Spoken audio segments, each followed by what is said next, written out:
Hello. We are going over the 324 biblical prophecies that prove Jesus is the Messiah. You are watching this on the Halachgoy channel of YouTube. I'm a Halachgoy, and you can be one too. 324 biblical prophecies that prove Jesus is the Messiah. Prophecy number 65. Words spoken from Calvary. My God. We find this prophecy in the book of Psalms 22, verse 1. My God, why have you forsaken me? Why are you so far from saving me, so far from the words of my groaning?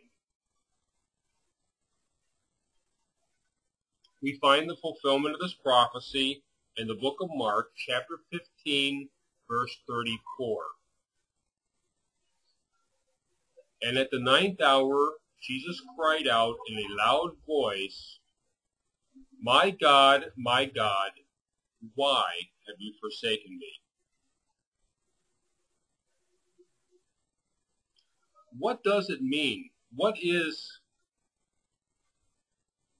David speaking of in Psalm 22 when he says, my God, why have you forsaken me?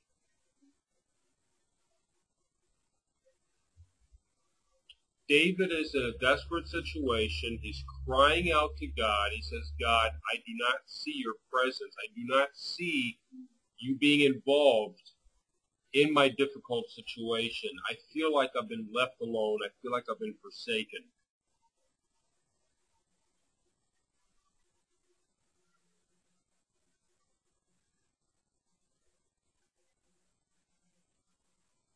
Why is it that God would create a situation where it seems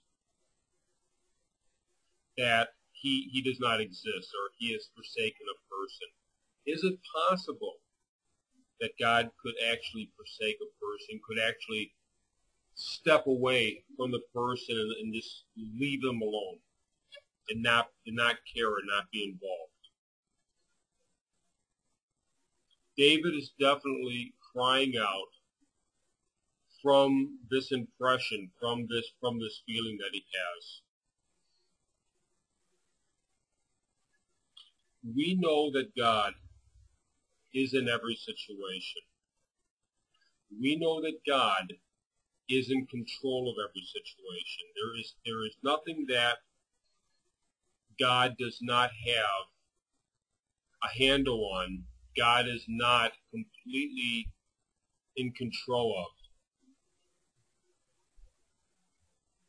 But yet it seems at times that that's not the case. God will back away from a situation. Think of it as a parent who's watching over his children, and the children are playing, they're doing stuff. Maybe they're in a playground and they're in a sand lot, and they're digging away. Is the parent going to be on top of them at all times? If a child is given the opportunity to interact with other children, and there might be at times conflict or difficulties that arise, a parent will back away and allow a child a certain amount of independence in order to learn how to operate in that situation. If a kid maybe gets into a conflict with another kid, the parent may not step in right away. And even if the child feels that they're being unfairly treated, if another kid takes away his bucket that he's playing with the sand with, and he feels like it's been taken from him unjustly, and the parent might step away and allow the kids to work this out on their own.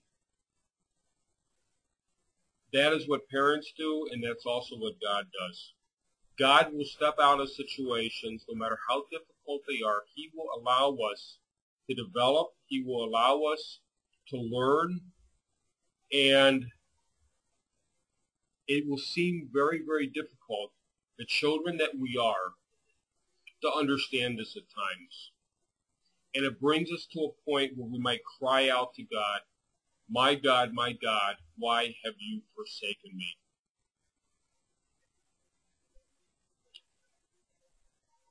I don't pretend to know what lesson Jesus was being taught at this point. I don't pretend to understand at the last moments of his life why it was necessary for God to step back. But obviously it was.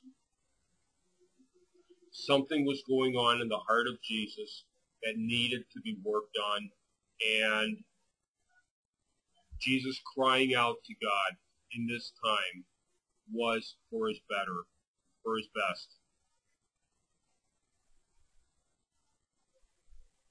The same as it was for the best for David when he was crying out, and the same way that it's for the best of all of us when we're crying out to God.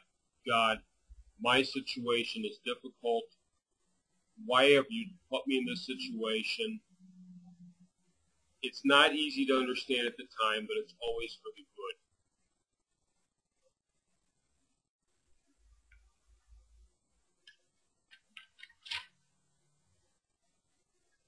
The next prophecy we'll be looking at, darkness upon Calvary. Thank you very much, and I look forward to seeing you next time.